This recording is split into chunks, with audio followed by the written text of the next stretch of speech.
Février en visioconférence a demandé la parole.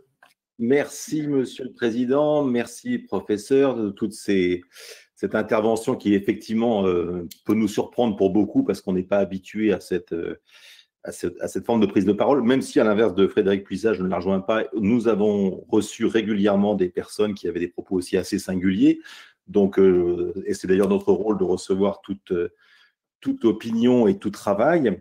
Malgré tout, quelques questions, parce que vous battez en brèche énormément de choses avec beaucoup de certitudes. Je pense aux modélisateurs, je pense au confinement en tant que tel, même celui de première étape, en démontrant qu'il n'avait pas prouvé qu'il avait servi à quelque chose.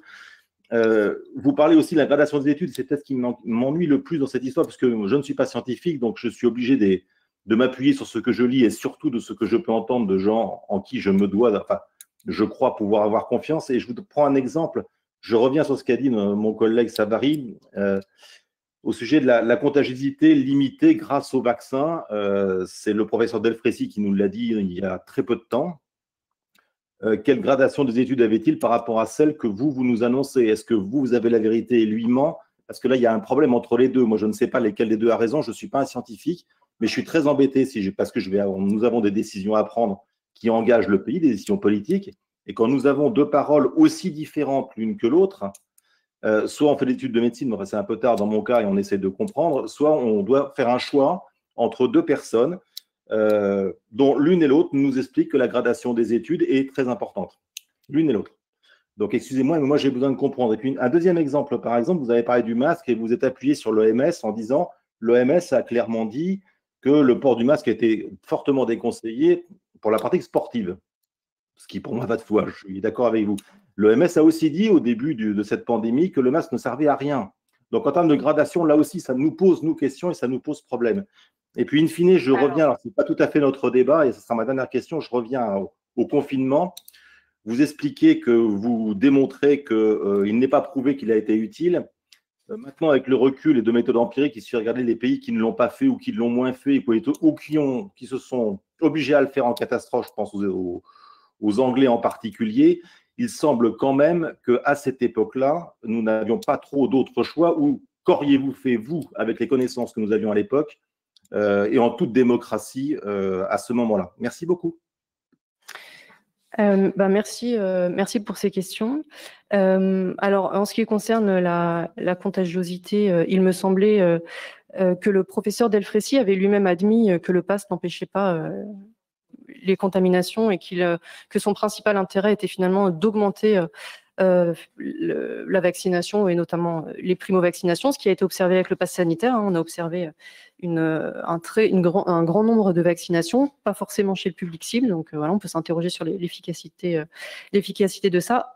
Encore une fois, moi, je ne cherche rien à démontrer. Je m'appuie sur les données disponibles, notamment donc je pense à Pfizer, puisque c'est quand même son vaccin qui est largement distribué en France et qui, donc, je ne sais pas quoi trop vous dire de plus sur le fait que la contagiosité ne fait pas partie dans ces études à fort niveau de preuve des critères de jugement, donc on ne peut pas statuer sur ça, et chacun peut constater aussi de manière empirique que vacciné ou non, on peut contracter cet agent infectieux. Donc, il me semblait pourtant que le professeur Delfrécy, justement, était aussi revenu sur ça. Donc, voilà. Et je précise que normalement, la charge de la preuve incombe à la personne, aux personnes, à la puissance qui va mettre en place la politique publique. Ce n'est pas à moi, normalement, de démontrer que ce n'est pas efficace. Normalement, quand on fait les choses dans les règles de l'art, on doit avoir la certitude, ou en tout cas un niveau de preuve, l'incertitude fait bien sûr partie de la pratique, mais on doit quand même disposer d'un fort niveau de preuve pour mettre en place son intervention. Ce n'est pas normalement à moi de venir montrer avec force argumentaire scientifique que c'est potentiellement inefficace. C'est normalement la charge de la preuve incombe aux experts ou aux politiques ou qui vont décider de mettre en place une intervention. Donc je pense qu'il ne faut pas non plus forcément inverser les rôles.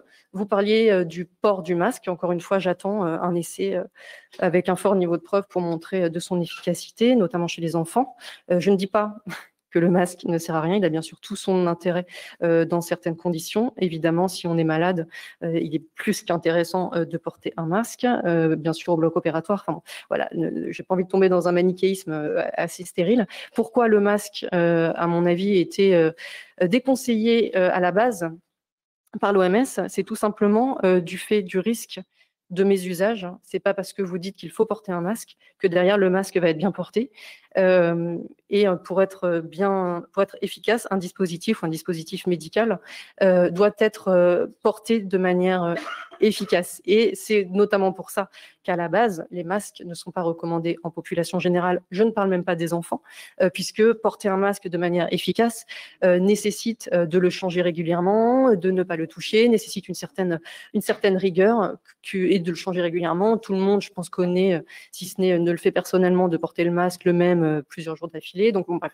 Donc tout ça, c'est le risque de mésusage qui fait que c'est aussi potentiellement pour ça, je pense, que ce n'était pas non plus recommandé. C'est pareil pour les FFP2. Hein, la Société d'hygiène française ne recommande pas le port du masque en population, le port du masque FFP2 en population générale chez les enfants. Mais je peux vraiment comprendre effectivement votre incompréhension et votre difficulté à naviguer dans tout ça, et ce qui est finalement regrettable, puisque finalement j'ai l'impression que le débat scientifique et contradictoire qui normalement s'observe dans les agences de santé publique et qui permet au dissensus et ensuite au consensus d'émerger, finalement ce discours d'experts, ce débat d'experts n'a pas vraiment eu lieu, et il émerge maintenant, et du coup d'où finalement effectivement peut-être une certaine incompréhension. Vous me demandiez ce que moi j'aurais fait.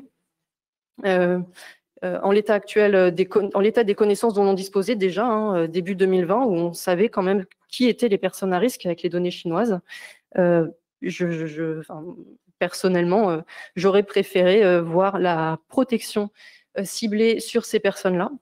Donc les personnes âgées, les personnes avec des comorbidités, dans le respect de leur consentement. On ne protège pas des individus contre leur gré, à mon sens.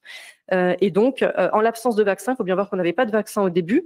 On a eu un vaccin. Que se serait-il passé si nous n'avions pas eu de vaccin? Que se passera-t-il lors d'une prochaine émergence lorsque l'on n'aura pas de vaccin? Je pense qu'il faut vraiment s'interroger sur ces questions-là aussi, pour ne pas se retrouver à chaque fois pris au dépourvu, et donc être plutôt dans l'anticipation que dans la réaction. Ça, c'est une des conclusions du rapport de l'IPBES échappé à l'ère des pandémies, hein, donc qui insiste sur la nécessité de la prévention et de l'anticipation, et notamment de la prévention des émergences, mais c'est un autre sujet.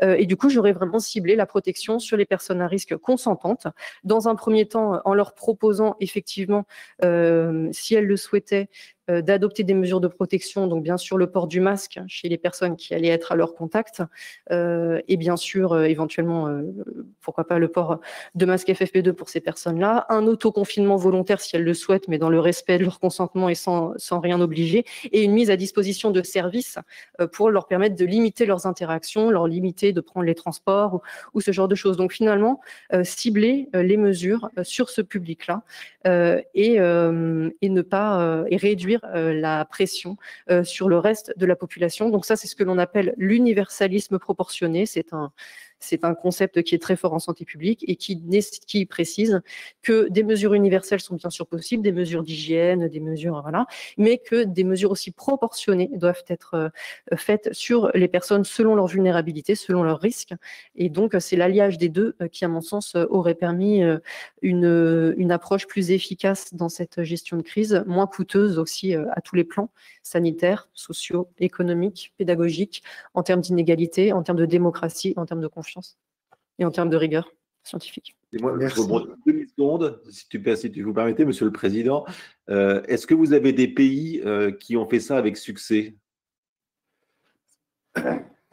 La Suède a quand même moins d'impact négatif, et les pays qui ont fait l'inverse, donc c'est-à-dire qui ont adopté le zéro Covid, finalement en reviennent, puisque ce n'est pas tenable. Hein. Il faut bien voir que l'OMS parle de fatigue pandémique, et quand vous faites face à un agent infectieux, il est important que la lutte contre cet agent infectieux s'inscrive dans la durée, et que l'adhérence des populations s'inscrive aussi dans la durée, et à mettre des mesures qui sont finalement au-delà de leur efficacité, qui, à mon sens, doit être encore prouvée. Il y a un risque de décrochage aussi, et donc, encore une fois, un risque d'être contre-productif. Donc, l'adoption de mesures proportionnées en fonction des risques des individus, en fonction de leur vulnérabilité et en fonction de leur capacité, et dans le respect des consentements, me semble est la base, normalement, en médecine et en santé publique. Merci beaucoup. C'est bon pour tout le monde? Enfin, c'est bon. Tout le monde a entendu les interventions du docteur Debiol. Merci, madame. Juste une chose, vous avez dit souvent dans vos interventions que vos interventions étaient documentées et pragmatiques. Il se trouve que les intervenants qui ne pensent pas comme vous, mais qui interviennent aussi, nous donnent la même chose. Donc ça devient compliqué pour nous. Merci et bonne soirée.